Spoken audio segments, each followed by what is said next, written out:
দলসিংপাড়া চা বাগানে ভাতা বৃদ্ধির জন্য বিক্ষোভ। তার কারণ তাদের বিভিন্ন সমস্যা রয়েছে। দলসিংপাড়া চা বাগানের সমস্যা সমাধানের দাবিতে কিন্তু ইতিমধ্যেই বিক্ষোভ শুরু হয়ে গেছে। একদিকে বন্ধ চা বাগান, অপরদিকে মিলছে না ভাতাও। ফলে সমস্যায় আলিপুরদুয়ার জেলার কালচিনি ব্লকের বন্ধ দলসিংপাড়া চা বাগানের শ্রমিকরা। শীঘ্র ভাতা প্রদান করার দাবিতে এবার আন্দোলনে নামল শ্রমিকরা।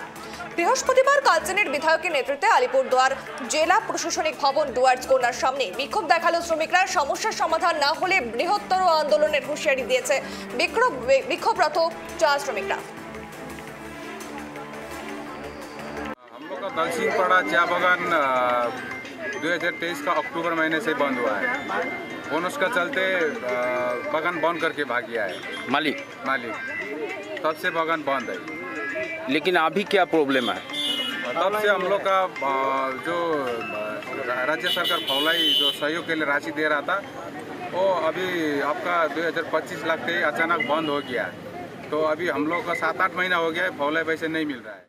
समस्या तो बागान का चाय बागान को लेके समस्या है। समस्या ये है कि अभी 7 महीना हो गया बागान खुला हुआ, लेकिन ये बागान एक टेम्पोरी चला रहा है, जैसे कि कोई भाड़ा में चला रहा है। और हाजिरा भी बहुत कम दे रहा है, 250 रुपये हाजिरा देता है, वो भी अभी अकाउंट में डाल के देता है। कभी 10 दिन 15 दिन लेट में देता है, इसीलिए समस्या अभी फौली पैसा नहीं मिल रहा है।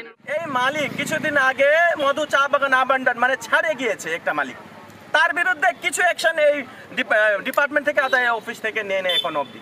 আমি আজকে ডিএম ম্যাডাম আর পিএসকে ফোন করে উনি আছে কি না আমরা দেখা করতে চাই, যেহেতু আমি কালকে ডিএলসি সাহেবকেও বলেছিলাম।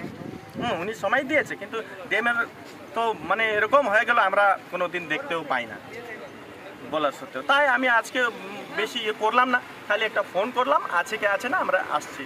না আজকে নাই, তা ঠিক আছে, আমরা যে আছে আজকে ডিএলসির কাছে আমরা এটা নিয়ে ডেপুটেশন নিয়ে যাচ্ছি। ওনারা কি বলে আমরা শুনবো, তারপর কি আগামী কি করতে হবে সেটা নিয়ে আমরা আপনাদেরকে বলবো।